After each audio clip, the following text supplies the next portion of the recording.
Punjabi novel ਟਾਵਾਂ ਟਾਵਾਂ ਤਾਰਾ ਕਿਸ਼ਤ number 54 ਦੂਜਾ ਹਿੱਸਾ। ਸ਼ਹਿਰ ਵਿੱਚੋਂ ਫਸਾਦ ਦੀਆਂ ਤੇ ਘਰਾਂ ਦੁਕਾਨਾਂ ਨੂੰ ਸਾੜਨ ਦੀਆਂ ਖਬਰਾਂ ਆ ਰਹੀਆਂ ਸਨ, ਪਰ ਪਿੰਡਾਂ ਵਿੱਚ ਰੌਲੇ ਅਜੇ ਸ਼ੁਰੂ ਨਹੀਂ ਸਨ ਹੋਏ।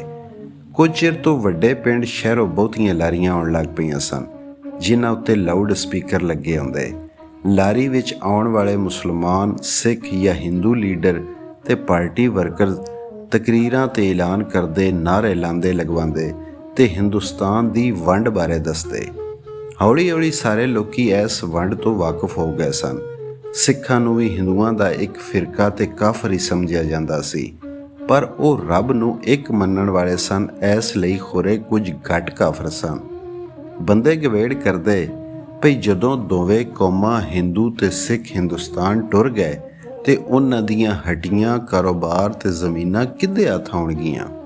ਸਿਆਣੇ ਬੰਦੇ ਦੱਸਦੇ ਉਹਨਾਂ ਦੀ ਥਾਂ ਤੇ ਹਿੰਦੁਸਤਾਨ ਵਿੱਚੋਂ ਮੁਹਾਜਰ ਮੁਸਲਮਾਨਾਂ ਆਉਣਾ ਏ, ਪਨਾਹ ਗਿਰਾਂ ਨਾਲ ਵੀ ਵੇਖੀ ਜਾਏਗੀ। ਹੁਸ਼ਿਆਰ ਬੰਦੇ ਸੋਚਦੇ ਪਹਿਲੋਂ ਇਹਨਾਂ ਨੂੰ ਇੱਥੋਂ ਕੱਢੋ। ਕਈ ਮੁਸਲਮਾਨ ਜ਼ਮੀਨਦਾਰਾਂ ਹਿੰਦੂਆਂ ਸਿੱਖਾਂ ਨਾਲ ਭਾਈਚਾਰੇ ਵਧਾ ਲਏ ਤਾਂ ਜੇ ਉਹ ਜਾਣ ਲੱਗਿਆਂ ਆਪਣੀ ਹੱਡੀ, ਕਾਰੋਬਾਰ ਜਾਂ ਭੋਏ ਉਹਨਾਂ ਦੀ ਨਿਗਰਾਨੀ ਵਿੱਚ ਦੇ ਜਾਣ। ਹੌਲੀ ਹੌਲੀ ਇਲਾਕੇ ਦੇ ਹਿੰਦੂਆਂ ਸਿੱਖਾਂ ਕੈਂਪ ਜਾਣਾ ਸ਼ੁਰੂ ਕਰ ਦਿੱਤਾ। ਸਗੋਂ ਭਾਈਚਾਰੇ ਵਾਲੇ ਮੁਸਲਮਾਨ ਗੱਡੀਆਂ ਖੋਤਿਆਂ ਉੱਤੇ ਉਹਨਾਂ ਦਾ ਸਮਾਨ ਤੇ ਬਾਲ ਬੱਚਾ ਲੱਦ ਕੇ ਆਪੂ ਅਪੜਾ ਆਉਂਦੇ। ਕੈਂਪ ਇੱਕ ਮਸ਼ਹੂਰ ਗੁਰਦੁਆਰੇ ਦੇ ਅਹਾਤੇ ਵਿੱਚ ਸੀ, ਜਿੱਥੇ ਸਿੱਖਾਂ ਤੇ ਹਿੰਦੂਆਂ ਦੇ ਟੱਬਰਾਂ ਦੇ ਟੱਬਰ ਜਮ੍ਹਾਂ ਸਨ ਤੇ ਜਿੱਥੋਂ ਲਾਹੌਰ ਦੇ ਰਸਤੇ ਅੰਮ੍ਰਿਤਸਰ ਨੂੰ ਜਾਣ ਵਾਲੀਆਂ ਰੇਲ ਗੱਡੀਆਂ ਤੇ ਲਾਰੀਆਂ ਉਹਨਾਂ ਨੂੰ ਵਾਰੀ-ਵਾਰੀ ਵਾਘਿਓਂ ਪਾਰ ਲੈ ਜਾਂਦੀਆਂ ਰਹਿੰਦੀਆਂ। ਪਰ ਜਿੰਨੇ ਲੋਕੀ ਜਾਂਦੇ, ਉਹਦੇ ਨਾਲੋਂ ਬਹੁਤੇ ਰੋਜ਼ ਕੈਂਪ ਵਿੱਚ ਹੋਰ ਆ ਜਾਂਦੇ।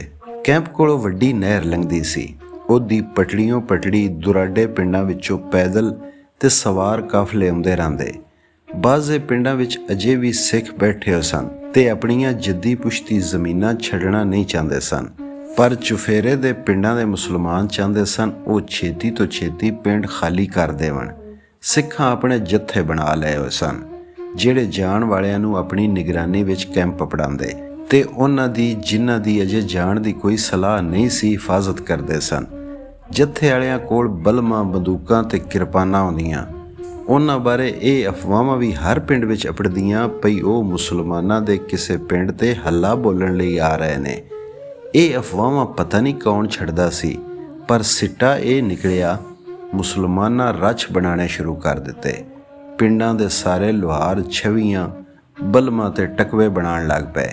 ਜਿਹੜੇ ਬਹੁਤੇ ਕਾਰੀਗਰ ਸਨ, ਉਹਨਾਂ ਬਾਈਸਿਕਲਾਂ ਦੀਆਂ ਨਾਲੀਆਂ ਨਾਲ ਤੋੜੇ ਤੇ ਘੋੜੇ ਵਾਲੀਆਂ ਬੰਦੂਕਾਂ ਤੇ ਪਿਸਤੌਲ ਬਣਾਉਣੇ ਸ਼ੁਰੂ ਕਰ ਦਿੱਤੇ। ਖਾਲੀ ਕਾਰਤੂਸਾਂ ਵਿੱਚ ਨਵਾਂ ਮਿਸਾਲਾ ਭਰ ਕੇ ਉਹਨਾਂ ਨੂੰ ਕਾਰਾਮਦ ਬਣਾ ਲਿਆ ਜਾਂਦਾ। ਨਿੱਕੇ ਨਿੱਕੇ ਮੁੰਡੇ ਵੀ ਵੱਡੀਆਂ ਵੱਡੀਆਂ ਬਲਮਾਂ ਫੜੀ ਫਿਰਦੇ। ਘਰਾਂ ਦੀਆਂ ਛੱਤਾਂ ਉੱਤੇ ਇੱਟਾਂ ਰੋੜਿਆਂ ਦੇ ਢੇਰ ਲੱਗ ਗਏ ਤਾਂ ਜੇ ਸਿੱਖ ਪਿੰਡ ਵਿੱਚ ਆ ਵੜਨ ਤੇ ਘਰ ਦੀਆਂ ਤਰੀਮਤਾਂ ਉਹਨਾਂ ਨੂੰ ਉੱਤੋਂ ਰੋੜੇ ਮਾਰ ਕੇ ਨਸਾ ਸਕਣ। ਫਿਰ ਇੱਕਾ ਦੁੱਕਾ ਵਾਰਦਾਤਾਂ ਦੀਆਂ ਖਬਰਾਂ ਆਉਣ ਲੱਗ ਪਈਆਂ, ਕਦੀ ਸੱਚੀਆਂ ਤੇ ਕਦੀ ਝੂਠੀਆਂ।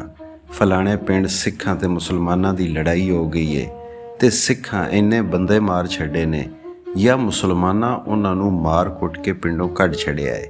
ਫਿਰ ਹਿੰਦੁਸਤਾਨ ਵਿੱਚ ਮੁਸਲਮਾਨਾਂ ਉੱਤੇ ਹਮਲਿਆਂ ਤੇ ਜ਼ੁਲਮਾਂ ਦੀਆਂ ਖਬਰਾਂ ਆਉਣ ਲੱਗ ਪਈਆਂ ਤੇ ਮੁਸਲਮਾਨਾਂ ਵਿੱਚ ਵੱਟਾ ਲੈਣ ਦਾ ਜਜ਼ਬਾ ਪੁੰਗਰਨ ਲੱਗ ਪਿਆ। ਉਹਨਾਂ ਵੀ ਜੱਥੇ ਬਣਾ ਲਏ ਤਾਂ ਜੇ ਸਿੱਖਾਂ ਦੇ ਜਥਿਆਂ ਦਾ ਮੁਕਾਬਲਾ ਕਰ ਸਕਣ। ਇਹੋ ਜਿਹੇ ਇੱਕ ਜੱਥੇ ਦਾ ਪ੍ਰਧਾਨ ਤਾਜਾ ਸੀ, ਕਿਉਂ ਜੇ ਸਾਰੇ ਪਿੰਡ ਵਿੱਚ ਰਾਈਫਲ ਸਿਰਫ ਉਹਦੇ ਕੋਲ ਸੀ ਤੇ ਉਹਨੂੰ ਥਾਣੇਦਾਰ ਫਜ਼ਲ ਹੁਸੈਨ ਸ਼ਾਹ ਦੀ ਹਲਾਸ਼ੇਰੀ ਵੀ ਸੀ। ਉਹਨੇ ਜਾਤੂ ਮੋਚੀ ਤੇ 5-7 ਹੋਰ ਜਵਾਨਾਂ ਨੂੰ ਨਾਲ ਲਿਆ ਤੇ ਘੋੜੀਆਂ ਤੇ ਚੜ੍ਹ ਕੇ ਗਸ਼ਤ ਸ਼ੁਰੂ ਕਰ ਦਿੱਤੀ।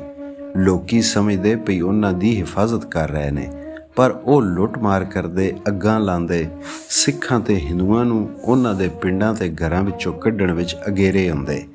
ਕਦੀ ਕਦੀ ਉਹਨਾਂ ਦਾ ਟਾਕਰਾ ਸਿੱਖਾਂ ਜਾਂ ਹਿੰਦੂਆਂ ਦੇ ਕਿਸੇ ਹਥਿਆਰਬੰਦ ਦਸਤੇ ਨਾਲ ਵੀ ਹੋ ਜਾਂਦਾ ਤੇ ਇੱਕ ਦੂਜੇ ਦੇ ਕੁਝ ਬੰਦੇ ਮਾਰ ਜਾਂ ਫੱਟੜ ਕਰਕੇ ਉਹ ਆਪਣੇ ਆਪਣੇ ਪਾਸੇ ਟੁਰ ਜਾਂਦੇ। ਕਈ ਵਾਰੀ ਖਬਰ ਹੁੰਦੀ ਪਈ ਫਲਾਣੇ ਪਿੰਡੋਂ ਸਿੱਖ ਜਾਂ ਹਿੰਦੂ ਟੁਰ ਗਏ ਨੇ। ਲੋਕੀ ਲੁੱਟ ਮਾਰ ਲਈ ਜਾਂਦੇ, ਪਰ ਅੱਗੋਂ ਉਹ ਗੋਲੀਆਂ ਚਲਾਉਂਦੇ, ਛਵੀਆਂ ਬਲਮਾਂ ਲੈ ਕੇ ਪੈ ਜਾਂਦੇ ਤੇ ਲੋਕੀ ਤਿੱਤਰ ਬਿੱਤਰ ਹੋ ਕੇ ਜਾਨ ਬਚਾਉਂਦੇ। ਇੱਕ ਵਾਰੀ ਬੜਾ ਜ਼ੋਰ ਦਾ ਮੀਂਹ ਵਸਿਆ ਤੇ ਹੜ੍ਹ ਵੀ ਆ ਗਿਆ। ਸਿੱਖਾਂ ਦੇ ਇੱਕ ਪਿੰਡ ਕੋਲ ਉਹਨਾਂ ਦਾ ਇੱਕ ਵੱਡਾ ਡੇਰਾ ਸੀ, ਜਿੱਥੇ ਮਾਲ ਡੰਗਰ ਤੇ ਵੱਡੀਆਂ ਵੱਡੀਆਂ ਲੱਕੜੀ ਦੀਆਂ ਖੁਰਲੀਆਂ ਸਨ। ਕਿਸੇ ਦੱਸਿਆ ਬਈ ਸਿੱਖਾਂ ਡੇਰਾ ਛੱਡ ਦਿੱਤਾ ਤੇ ਪਿੰਡ ਟੁਰ ਗਏ ਨੇ। ਚੌਧਰੀ ਵਲੈਤ ਦੇ 2 ਨਿੱਕੇ ਭਰਾ ਮੂਦਾ ਤੇ ਜੱਲਾ ਹੜ੍ਹ ਦਾ ਪਾਣੀ ਝਾਗ ਕੇ ਸਗੋਂ ਇੱਕ ਬੜੇ ਖਤਰਨਾਕ ਵਗ ਵਿੱਚੋਂ ਲੰਘ ਕੇ ਸਿੱਖਾਂ ਦੇ ਡੇਰੇ ਉੱਤੇ ਅਪੜੇ, ਤਾਂ ਜੇ ਪਾਣੀ ਵਿੱਚ ਤਰਾ ਕੇ ਚੰਗੀਆਂ ਚੰਗੀਆਂ 2-3 ਖੁਰਲੀਆਂ ਲੈ ਆਉਣ। ਪਰ ਜਦੋਂ ਉਹਨਾਂ ਖੁਰਲੀਆਂ ਨੂੰ ਹੱਥ ਪਾਇਆ, ਕਿਧਰੋਂ ਫੈਰ ਹੋਇਆ ਤੇ ਮੂਦਾ ਥਾਂ ਤੇ ਮਰ ਗਿਆ। ਜੱਲੇ ਨੱਸਣ ਦੀ ਕੀਤੀ, ਪਰ ਉਹਨੂੰ ਪਿੱਛੋਂ ਇੱਕ ਗੋਲੀ ਆ ਲੱਗੀ ਤੇ ਉਹ ਸਖਤ ਫੱਟੜ ਹੋ ਗਿਆ। ਫੇਰ ਵੀ ਉਹ ਡਿੱਗਦਾ ਡਹਿੰਦਾ ਕਿਸੇ ਨਾ ਕਿਸੇ ਤਰ੍ਹਾਂ ਪਿੰਡ ਅੱਪੜ ਗਿਆ। ਪਿੰਡ ਵਿੱਚ ਅਫਰਾ ਤਫਰੀ ਮਚ ਗਈ। ਤਾਜੇ ਦਾ ਜੱਥਾ ਗਿਆ ਤੇ ਮੂਦੇ ਦੀ ਲੋਥ ਲੈ ਆਇਆ। ਉਹਨਾਂ ਬੜੀ ਭਾਲ ਕੀਤੀ, ਪਰ ਕੋਈ ਸਿੱਖ ਉਹਨਾਂ ਦੇ ਹੱਥ ਨਾ ਆਇਆ। ਪਰ ਰਸਤੇ ਵਿੱਚ ਇੱਕ ਹੋਰ ਸਿੱਖਾਂ ਦਾ ਡੇਰਾ ਸੀ। ਉਹਨਾਂ ਉੱਥੇ ਫੈਰਿੰਗ ਕੀਤੀ, ਅੱਗ ਲਾਈ ਤੇ ਕੁਝ ਮਾਲ ਡੰਗਰ ਕਾਬੂ ਕਰ ਲਿਆ। ਵੱਡੀ ਨਹਿਰ ਕੋਲ ਸਿੱਖਾਂ ਦਾ ਇੱਕ ਕਾਫਲਾ ਜਾਂਦਾ ਪਿਆ ਸੀ। ਉਹਦੇ ਉੱਤੇ ਹਮਲਾ ਕਰਕੇ ਉਹਨਾਂ ਦੇ 2 ਬੰਦੇ ਮਾਰ ਛੜੇ ਉਹਨੇ ਤੇ ਪੈਸਾ ਧੇੜਾ ਲੁੱਟ ਲਿਆ। ਤੇ ਅਗਲੇ ਦਿਨ ਪਿੰਡ ਵਿੱਚ ਇਹ ਅਫਵਾਹ ਟੁਰੀ ਭਈ ਸਿੱਖਾਂ ਬਦਲਾ ਲੈਣ ਲਈ ਨਿੱਕੇ ਪਿੰਡ ਤੇ ਰਾਤ ਨੂੰ ਹੱਲਾ ਬੋਲਣਾ ਹੈ। ਮਲਕ ਮੁਰਾਦ ਹੋਕਾ ਦਿਲਵਾ ਕੇ ਪਿੰਡ ਦੇ ਸਾਰੇ ਜਵਾਨ ਬੰਦਿਆਂ ਨੂੰ ਇਕੱਠਿਆਂ ਕੀਤਾ। ਤਾਜਾ ਤੇ ਉਹਦੇ ਜੱਥੇਵਾਰ ਵੀ ਆਏ ਤੇ ਰਲ ਬਹਿ ਕੇ ਪਿੰਡ ਦੀ ਹਿਫਾਜ਼ਤ ਤੇ ਸਿੱਖਾਂ ਦਾ ਮੁਕਾਬਲਾ ਕਰਨ ਦੀ ਮਨਸੂਬਾਬੰਦੀ ਕਰਨ ਲੱਗ ਪਏ। ਇੰਨੇ ਵਿੱਚ ਕੁਝ ਸਿੱਖ ਘੋੜਿਆਂ ਉੱਤੇ ਅਸਵਾਰ ਡੇਰੇ ਕੋਲ ਆ ਲੱਥੇ। ਉਹਨਾਂ ਕੋਲ ਕੋਈ ਹਥਿਆਰ ਨਹੀਂ ਸਨ, ਸਿਰਫ ਕਿਰਪਾਨਾਂ ਦੀਆਂ ਪੱਟੀਆਂ ਨਜ਼ਰ ਆਉਂਦੀਆਂ ਸਨ। ਮਲਕ ਮੁਰਾਦ ਬੰਦਿਆਂ ਨੂੰ ਅਮਨ ਨਾਲ ਰਹਿਣ ਬਹਿਣ ਦੀ ਤਾਕੀਦ ਕੀਤੀ ਤੇ ਉੱਠ ਕੇ ਸਰਦਾਰਾਂ ਦਾ ਇਸਤਕਬਾਲ ਕੀਤਾ। ਉਹ ਉਹਦੇ ਪਿਆਰ ਇਸਾਨ ਵਾਲੇ ਤੇ ਪੁਰਾਣੇ ਜਾਣੂ ਸਨ, ਚੰਗੇ ਟਿਲ ਵਾਲੇ ਤੇ ਖਾਂਦੇ ਪੀਂਦੇ ਜ਼ਿਮੀਦਾਰ ਸਨ। ਅਲੈਕ ਸਲੈਕ ਪਿੱਛੋਂ ਸਿੰਘਾਂ ਵਿੱਚੋਂ ਸਭ ਤੋਂ ਵਡੇਰੀ ਉਮਰ ਦਾ ਇੱਕ ਬੰਦਾ ਮੰਜੀ ਛੱਡ ਕੇ ਉੱਠ ਖਲੋਤਾ ਤੇ ਉੱਚੀ ਆਵਾਜ਼ ਵਿੱਚ ਤਕਰੀਰ ਕਰਨ ਲੱਗ ਪਿਆ। ਉਸ ਆਖਿਆ, ਸਾਨੂੰ ਪਿਛਲੇ 2-3 ਦਿਨਾਂ ਵਿੱਚ ਹੋਣ ਵਾਲੀਆਂ ਵਾਰਦਾਤਾਂ ਉੱਤੇ ਅਫਸੋਸ ਹੈ। ਅਸੀਂ ਤੁਸੀਂ ਹਮੇਸ਼ਾ ਤੋਂ ਇਕੱਠੇ ਰਹਿੰਦੇ ਵਰਤਦੇ ਆਏ ਹਾਂ, ਇੱਕ ਦੂਜੀ ਦੀ ਖੁਸ਼ੀ ਗਮੀ ਵਿੱਚ ਸਾਂਝ ਪਾਉਂਦੇ ਰਹੇ ਹਾਂ। ਅਸੀਂ ਅੱਜ ਵੀ ਤੁਹਾਡੇ ਭਰਾ, ਤੁਹਾਡੀਆਂ ਜ਼ਨਾਨੀਆਂ ਸਾਡੀਆਂ ਮਾਵਾਂ ਭੈਣਾਂ, ਬਾਲ ਬੱਚਾ ਸਾਡਾ ਬਾਲ ਬੱਚਾ ਹੈ। ਅਸੀਂ ਚਾਹੁੰਦੇ ਹਾਂ ਹੁਣ ਜਦੋਂ ਸਾਡੇ ਉੱਤੇ ਭੈੜਾ ਵੇਲਾ ਆਇਆ ਹੈ, ਤੁਸੀਂ ਇਸ ਅਜ਼ਮਾਇਸ਼ ਦੀ ਘੜੀ ਵਿੱਚ ਸਾਡਾ ਹੱਥ ਵੰਡਾਓ। ਜੇ ਵਾਹਿਗੁਰੂ ਨੂੰ ਮਨਜ਼ੂਰ ਹੋਇਆ ਤੇ ਅਸੀਂ ਅੱਗੋਂ ਵੀ ਇੱਥੇ ਹੀ ਤੁਹਾਡੇ ਕੋਲ ਭਾਈ ਬੰਦੀ ਨਾਲ ਰਹਿੰਦੇ ਵਰਤਦੇ ਰਵਾਂਗੇ। ਤੇ ਜੇ ਸਾਨੂੰ ਛੱਡ ਕੇ ਹਿੰਦੁਸਤਾਨ ਜਾਣਾ ਪੈ ਗਿਆ ਤੇ ਤਾਂ ਵੀ ਅਸੀਂ ਮਾਲ ਡੰਗਰ, ਜ਼ਮੀਨਾਂ ਤੇ ਕੋਠੇ ਕਿੱਲੇ ਨਾਲ ਨਹੀਂ ਲੈ ਜਾਣੇ। ਇਹ ਤੁਹਾਡੇ ਹੀ ਨੇ। ਪਰ ਜਿੰਨਾ ਚਿਰ ਅਸੀਂ ਜਾਂਦੇ ਨਹੀਂ, ਆਪਣੇ ਮੁੰਡਿਆਂ ਨੂੰ ਆਖੋ ਸਾਨੂੰ ਕੁਝ ਨਾ ਆਖਣ। ਨਾ ਅਸੀਂ ਕਿਸੇ ਨੂੰ ਕੁਝ ਆਖਦੇ ਹਾਂ। ਅਸੀਂ ਤੇ ਆਪਣੀਆਂ ਮੁਸੀਬਤਾਂ ਵਿੱਚ ਪਏ ਹੋਏ ਹਾਂ। ਇਸ ਵੇਲੇ ਸਾਨੂੰ ਤੁਹਾਡੀ ਮਦਦ ਤੇ ਹਮਦਰਦੀ ਦੀ ਲੋੜ ਹੈ। ਇਸ ਤਕਰੀਰ ਦੇ ਵਿਚਕਾਰ ਕਈ ਤਰ੍ਹਾਂ ਦੀਆਂ ਆਵਾਜ਼ਾਂ ਆਉਂਦੀਆਂ ਰਹੀਆਂ, ਪਰ ਮਲਕ ਮੁਰਾਦ ਤਸੱਲੀ ਦਿੱਤੀ। ਹੋਰ ਵੀ ਕਈਆਂ ਸਿਰਕਰਦਾ ਬੰਦਿਆਂ ਵਿੜਤਾ ਕਰਾਈ ਭਈ ਉਹ ਕੋਈ ਫਿਕਰ ਨਾ ਕਰਨ। ਇਸ ਪਿੰਡ ਦਾ ਕੋਈ ਬੰਦਾ ਉਹਨਾਂ ਦੇ ਪਿੰਡ ਵੱਲ ਮੂੰਹ ਨਹੀਂ ਕਰੇਗਾ। ਪਿੰਡ ਵਾਲੇ ਤੇ ਆਪਣੇ ਵਾਅਦੇ ਉੱਤੇ ਕਾਇਮ ਰਹੇ, ਪਰ ਤਾਜੇ ਤੇ ਉਹਦੇ ਜੱਥੇ ਦੀ ਲੁੱਟ ਮਾਰ ਦਾ ਸਿਲਸਿਲਾ ਸ਼ੁਰੂ ਰਿਹਾ। ਜਾਦੂ ਨੇਜ਼ੇ ਵਾਲਾ ਵੀ ਇਸ ਜੱਥੇ ਵਿੱਚ ਸ਼ਾਮਲ ਸੀ ਤੇ ਨੇਜ਼ਾ ਹੁਣ ਵੀ ਉਹਦੇ ਹੱਥ ਵਿੱਚ ਆਉਂਦਾ। ਸਗੋਂ ਉਹਨੂੰ ਕਿਸੇ ਸਿੱਖ ਕੋਲੋਂ ਖੋਈ ਹੋਈ ਘੋੜੀ ਵੀ ਲੱਭ ਗਈ ਸੀ। ਫਿਰ ਰੌਲੇ ਹੋਰ ਵੱਧ ਗਏ। ਸ਼ਹਿਰਾਂ ਵਿੱਚ ਹਰ ਪਾਸੇ ਅੱਗਾਂ ਲੱਗਣ ਲੱਗ ਪਈਆਂ। ਘਰ ਤੇ ਹੱਟੀਆਂ ਵਿੱਚ ਬਾਂਬੜ ਮੱਚਣ ਲੱਗ ਪਏ। ਕਤਲਾਮ ਹੋਣ ਲੱਗ ਪਿਆ ਤੇ ਬਜੋੜਕੀ ਪੈ ਗਈ। ਹਿੰਦੁਸਤਾਨ ਵਿੱਚੋਂ ਵੱਡੀਆਂ ਕਟੀਆਂ ਲੋਥਾਂ ਤੇ ਲਹੂ ਦੀਆਂ ਭਰੀਆਂ ਗੱਡੀਆਂ ਆਉਣ ਨਾਲ ਇਹ ਬਾਂਬੜ ਹੋਰ ਮਚ ਗਿਆ। ਇਹਦਾ ਸੇਕ ਪਿੰਡਾਂ ਵਿੱਚ ਵੀ ਅਪੜਿਆ ਤੇ ਲੁੱਟ ਮਾਰ ਦੇ ਨਾਲ ਨਾਲ ਕਾਫਰਾਂ ਨੂੰ ਮਾਰਨ ਦਾ ਸਿਲਸਿਲਾ ਸ਼ੁਰੂ ਹੋ ਗਿਆ। ਫਜ਼ਲ ਸ਼ਾਹ ਥਾਣੇਦਾਰ ਆਪੂ ਤਾਜੇ ਦੇ ਜੱਥੇ ਨਾਲ ਵੱਡੀ ਨਹਿਰ ਦੇ ਪੁਲ ਕੋਲ ਥੜਾ ਬਾਂਦਾ ਤੇ ਆਉਂਦੇ ਜਾਂਦੇ ਕਾਫਰਾਂ ਨੂੰ ਜਹੰਨਮ ਅਪੜਾਉਂਦਾ। ਇੱਕ ਦਿਨ ਤਾਜਾ ਸੈਦੂ ਤਿਰਖਾਨ ਦੀ ਦੁਕਾਨ ਕੋਲੋਂ ਲੰਘਿਆ। ਸੈਦੂ ਉਸ ਵੇਲੇ ਵੱਡੇ ਕੁਲਾੜੇ ਨਾਲ ਬਾਲਣ ਲਈ ਲੱਕੜੀਆਂ ਚੀਰਦਾ ਪਿਆ ਸੀ। ਤਾਜੇ ਆਖਿਆ, ਚਿਤੂਆ ਸਾਥ ਛੱਡ ਦਿੱਤਾ ਈ।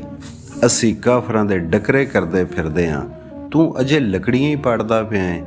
ਆ ਸਾਡੇ ਨਾਲ ਰਲ ਜਾ। ਬੰਦਾ ਮਾਰਨ ਦਾ ਆਪਣਾ ਹੀ ਇੱਕ ਸਵਾਦ ਹੁੰਦਾ ਹੈ।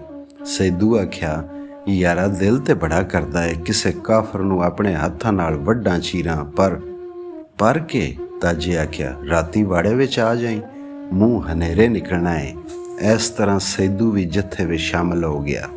ਇੱਕ ਦਿਨ ਥਾਣੇਦਾਰ ਫਜ਼ਲ ਸ਼ਾਹ ਨੂੰ ਉੱਪਰੋਂ ਹੁਕਮ ਆਇਆ ਭਈ ਫਲਾਣੇ ਪਿੰਡ ਦੇ ਕੁਝ ਟੱਬਰਾਂ ਨੂੰ ਕੈਂਪ ਅਪੜਾਉਣਾ ਹੈ ਤੇ ਉਹਨਾਂ ਦੀ ਰਾਖੀ ਕਰਨੀ ਹੈ ਭਈ ਰਾਹ ਵਿੱਚ ਕੋਈ ਲੁੱਟ ਮਾਰ ਨਾ ਹੋਵੇ। ਸ਼ਾਹ ਹੋਰਾਂ ਤਾਜੇ ਦੇ ਬੰਦਿਆਂ ਦੀ ਡਿਊਟੀ ਲਈ ਭਈ ਉਹ ਇਸ ਕਾਫਲੇ ਨੂੰ ਕੈਂਪ ਅਪੜਾਉਣ। ਉਹਨਾਂ ਚੰਗੀ ਤੱਦੀ ਕੀਤੀ ਭਈ ਕੋਈ ਗੜਬੜ ਨਾ ਕੀਤੀ ਜਾਏ। ਤਾਜੇ ਆਖਿਆ, ਤੁਸੀਂ ਫਿਕਰ ਹੀ ਨਾ ਕਰੋ ਸ਼ਾਹ ਜੀ। ਪਰ ਸ਼ਾਹ ਹੋਰਾਂ ਦੀ ਤਸੱਲੀ ਨਾ ਹੋਈ। ਉਹਨਾਂ ਨਾਲ ਕੋਈ ਸਿਪਾਹੀ ਵੀ ਘੱਲ ਦਿੱਤੇ। ਸਗੋਂ ਕੁਝ ਚਿਰ ਪਿੱਛੋਂ ਘੋੜੇ ਤੇ ਸਵਾਰ ਆਪੂ ਵੀ ਆ ਰਲੇ। ਔਰਤਾਂ, ਬੰਦੇ, ਬਾਲ ਤੇ ਬੁੱਢੇ, ਹਰ ਉਮਰ ਦੇ ਹਿੰਦੂ, ਸਿੱਖ, ਪੁਲਿਸ ਤੇ ਤਾਜੇ ਦੇ ਜੱਥੇ ਦੀ ਨਿਗਰਾਨੀ ਵਿੱਚ ਵੱਡੀ ਨਹਿਰ ਦੀ ਪਟੜੀ ਉੱਤੇ ਟੁਰਦੇ ਕੈਂਪ ਵੱਲ ਵਧਣ ਲੱਗ ਪਏ। ਚੰਗਾ ਚੋਖਾ ਪੰਥ ਸੀ। ਛਾਹ ਵੇਲੇ ਤੋਂ ਦੁਪਹਿਰ ਹੋ ਗਈ। ਕੈਂਪ ਹੁਣ 2-3 ਕੋਹ ਰਹਿ ਗਿਆ ਸੀ। ਪੁਲਿਸ ਵਾਲੇ, ਤਾਜਾ ਤੇ ਉਹਦੇ ਹੋਰ ਕਈ ਸਾਥੀ ਘੋੜੀਆਂ ਉੱਤੇ ਸਵਾਰ ਸਨ। ਬਾਕੀ ਸਾਰੇ ਪੈਦਲ ਟੁਰਦੇ ਪਏ ਸਨ। ਸੈਦੂ ਵੀ ਪੈਦਲ ਟੁਰਨ ਵਾਲਿਆਂ ਵਿੱਚ ਸ਼ਾਮਲ ਸੀ। ਗੱਦੋਂ ਪੁਲੀ ਕੋਲ ਜਾ ਕੇ ਸੈਦੂ ਤਾਜੇ ਨੂੰ ਆਖਿਆ, ਇਹ ਚੰਗੀ ਡਿਊਟੀ ਏ, ਮੈਂ ਤੇ ਕੁਝ ਹੋਰ ਹੀ ਸੋਚ ਕੇ ਆਇਆ ਸਾਂ।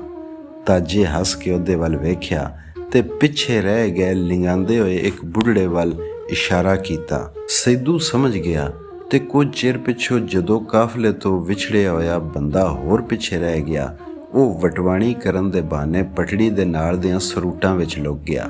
ਕਾਫਲੇ ਵਾਲੇ ਉਤਰਾਈ ਪਾਰੋਂ ਅੱਖਾਂ ਤੋਂ ਓਹਲੇ ਹੋਏ ਤੇ ਉਹਨੇ ਆਪਣੇ ਕੋਲੋਂ ਲੰਘਦੇ ਬੰਦੇ ਨੂੰ ਆਪਣੇ ਵੱਲ ਬੁਲਾਇਆ। ਡਰ ਨਾਲ ਉਹ ਠਿਠੰਬਰ ਜਿਹਾ ਗਿਆ। ਉਹਦੀਆਂ ਲੱਤਾਂ ਕੰਬਣ ਲੱਗ ਪਈਆਂ, ਪਰ ਉਹ ਡੌਰ ਭੌਰਾ ਜਿਹਾ ਹੋ ਕੇ ਉਹਦੇ ਕੋਲ ਆ ਗਿਆ। ਇੱਥੇ ਲੰਮਾ ਪੈ ਜਾ, ਸੈਦੂ ਆਖਿਆ। ਉਹ ਬੁੱਤ ਬਣਿਆ ਖਲੋਤਾ ਉਹਦਾ ਮੂੰਹ ਤੱਕਦਾ ਰਿਹਾ, ਫੇਰ ਚੁੱਪ ਕਰਕੇ ਲੰਮਾ ਪੈ ਗਿਆ। ਉਹਨੇ ਮਿੰਨਤ ਕੀਤੀ ਨਾ ਤਰਲਾ, ਨਾ ਹੀ ਰੋਇਆ ਚੀਕਿਆ।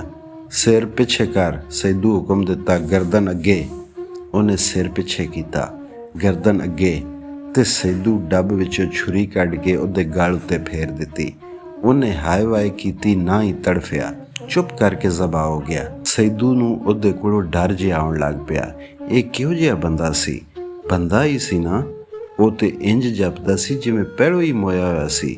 ਸੈਦੂ ਘਟ ਕੀਤੀ ਤਾਂ ਜੇ ਕਾਫਲੇ ਨੂੰ ਰਲ ਪਵੇ, ਪਰ ਜਰੇ ਜਰੇ ਉਹਨੂੰ ਲੱਗਦਾ ਉਹ ਮੁਰਦਾ ਲਿੰਗਾਂਦਾ ਹੋਇਆ ਉਹਦੇ ਪਿੱਛੇ ਟੁਰਿਆ ਹੁੰਦਾ ਏ।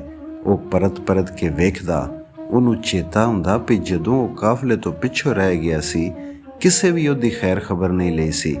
ਕਾਫਲੇ ਵਿੱਚ ਇੱਕ ਗੱਡਾ ਵੀ ਸੀ ਤੇ ਕੁਝ ਘੋੜੀਆਂ ਤੇ ਖੋਤੇ ਵੀ, ਪਰ ਉਸ ਲੰਗੇ, ਬਿਮਾਰ ਤੇ ਵਡੇਰੇ ਬੰਦੇ ਨੂੰ ਕਿਸੇ ਸਵਾਰ ਹੋ ਜਾਣ ਲਈ ਨਹੀਂ ਆਖਿਆ ਸੀ। ਸ਼ਾਇਦ ਉਹ ਕੋਈ ਬਹੁਤ ਹੀ ਗਰੀਬੜਾ ਤੇ ਕੱਲਾ ਜਿਹਾ ਫਾਲਤੂ ਬੰਦਾ ਸੀ। ਉਸ ਇਹ ਕੀ ਕੀਤਾ ਏ? ਅੱਗੇ ਹੀ ਮੋਏ ਹੋਏ ਬੰਦੇ ਨੂੰ ਮਾਰ ਛੱਡਿਆ। ਪਰ ਉਹਨੇ ਆਪਣੇ ਆਪ ਨੂੰ ਤਸੱਲੀ ਦਿੱਤੀ, ਉਹਨੇ ਇਹ ਸਵਾਬ ਦਾ ਕੰਮ ਕੀਤਾ ਏ। ਇੱਕ ਕਾਫਰ ਨੂੰ ਤੇ ਜਹੰਨਮ ਅਪੜਾਇਆ ਏ। ਉਹਨੂੰ ਤਾਜੇ ਦੀ ਗੱਲ ਯਾਦ ਆਈ। ਬੰਦਾ ਮਾਰਨ ਦਾ ਆਪਣਾ ਇੱਕ ਸਵਾਦ ਹੁੰਦਾ ਏ, ਪਰ ਉਹਨੂੰ ਤੇ ਕੋਈ ਸਵਾਦ ਨਹੀਂ ਆਇਆ ਸੀ। ਸਗੋਂ ਕਤਲ ਹੋਣ ਵਾਲੇ ਦੀਆਂ ਬਿਟ ਤੱਕਦੀਆਂ ਅੱਖਾਂ ਉਹਦੇ ਧਿਆਨੋਂ ਨਿਕਲਦੀਆਂ ਹੀ ਨਹੀਂ ਸਨ। ਉਹਨੇ ਛੁਰੀ ਨਹਿਰ ਵਿੱਚ ਸੱਟ ਦਿੱਤੀ ਤੇ ਪਿੰਡ ਜਾਣ ਵਾਲੇ ਰਸਤੇ ਉੱਤੇ ਨੱਸਣ ਲੱਗ ਪਿਆ। ਉਹਦੇ ਪਿੱਛੋਂ ਲੋਕਾਂ ਉਹਨੂੰ ਕਦੀ ਹੱਸਦਿਆਂ ਬੋਲਦਿਆਂ ਨਹੀਂ ਵੇਖਿਆ। ਉਹ ਅੱਗੇ ਹੀ ਘੱਟ ਬੋਲਦਾ ਸੀ, ਹੁਣ ਬਿਲਕੁਲ ਹੀ ਚੁੱਪ ਹੋ ਗਿਆ। ਹਾਂ ਨਾ ਵਿੱਚ ਤੇ ਉਹ ਸਿਰ ਹਿਲਾ ਕੇ ਜਵਾਬ ਦੇ ਛੱਡਦਾ।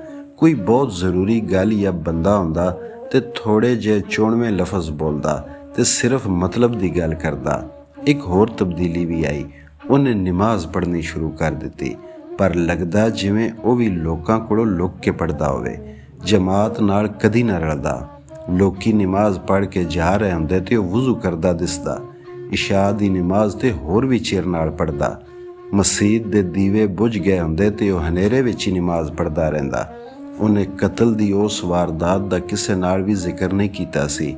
ਉਸ ਗੱਲ ਦਾ ਸਿਰਫ ਉਹਨੂੰ ਪਤਾ ਸੀ ਜਾਂ ਥੋੜ੍ਹਾ ਬਹੁਤ ਤਾਜੇ ਨੂੰ। ਲੋਕਾਂ ਮੌਲਵੀ ਅਬਦੁਲ ਕਰੀਮ ਨੂੰ ਆਖਿਆ, ਸੈਦੂ ਤਿਰਖਾਨ ਵੱਖਰੀ ਨਮਾਜ਼ ਪੜ੍ਹਦਾ ਏ। ਜਾਂ ਤੇ ਉਹਨੇ ਫਿਰਕਾ ਬਦਲ ਲਿਆ ਏ ਜਾਂ ਫਿਰ ਉਹਨੂੰ ਸਹੀ ਤਰੀਕੇ ਨਾਲ ਨਮਾਜ਼ ਪੜ੍ਹਨੀ ਨਹੀਂ ਆਉਂਦੀ। ਉਹਦੇ ਕੋਲੋਂ ਨਮਾਜ਼ ਸੁਣੋ। ਮੌਲਵੀ ਸਾਹਿਬ ਨੇ ਉਹਨੂੰ ਇੱਕ ਦਿਨ ਸੱਦਿਆ ਤੇ ਆਖਿਆ, ਨਮਾਜ਼ ਸੁਣਾ। ਕਿਉਂ? ਤਾਂ ਜੇ ਪਤਾ ਲੱਗੇ ਤੈਨੂੰ ਆਉਂਦੀ ਵੀ ਏ ਕਿ ਨਹੀਂ।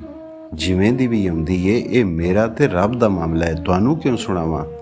ਮੌਲਵੀ ਹੋਰਾਂ ਬੜਾ ਢਿੱਲ ਲਾਇਆ, ਬੰਦਿਆਂ ਵੀ ਬੜਾ ਜ਼ੋਰ ਲਾਇਆ, ਪਰ ਉਹਨੇ ਨਮਾਜ਼ ਨਾ ਸੁਣਾਈ। ਪੜ੍ਹਦਾ ਬਕਾਇਦਗੀ ਨਾਲ ਰਿਹਾ, ਪਰ ਉਸੇ ਤਰ੍ਹਾਂ ਵੱਖਰੀ ਤੇ ਚੁੱਪ ਚੁਪੀਤੀ। ਲੋਕਾਂ ਨੂੰ ਯਕੀਨ ਹੋ ਗਿਆ ਵੀ ਜ਼ਰੂਰ ਉਹਨੇ ਅੰਦਰੋਂ ਅੰਦਰ ਆਪਣਾ ਫਿਰਕਾ ਬਦਲ ਲਿਆ ਹੋਇਆ ਹੈ। ਜਿੱਦੀ ਪਾਰੋਂ ਮੌਲਵੀ ਅਬਦੁਲ ਕਰੀਮ ਦੇ ਪਿੱਛੇ ਨਮਾਜ਼ ਨਹੀਂ ਪੜ੍ਹਨਾ ਚਾਹੁੰਦਾ। ਵਡੇਰੀ ਉਮਰ ਦੇ ਬੰਦਿਆਂ ਆਖਿਆ, ਦਫਾ ਕਰੋ ਸੂ, ਜਿਵੇਂ ਦੀ ਪੜ੍ਹਦਾ ਹੈ ਪੜ੍ਹਦਾ ਤੇ ਹੈ ਨਾ ਜੀ। ਉਹਨੇ ਫਿਰਕਾ ਬਦਲ ਲਿਆ ਹੈ, ਫਿਰ ਕੀ ਹੋਇਆ? ਹੈ ਤੇ ਮੁਸਲਮਾਨ ਹੀ ਨਾ, ਹਿੰਦੂ ਸਿੱਖ ਤੇ ਨਹੀਂ ਹੋ ਗਿਆ। ਬਜ਼ੁਰਗ ਆਖਦੇ।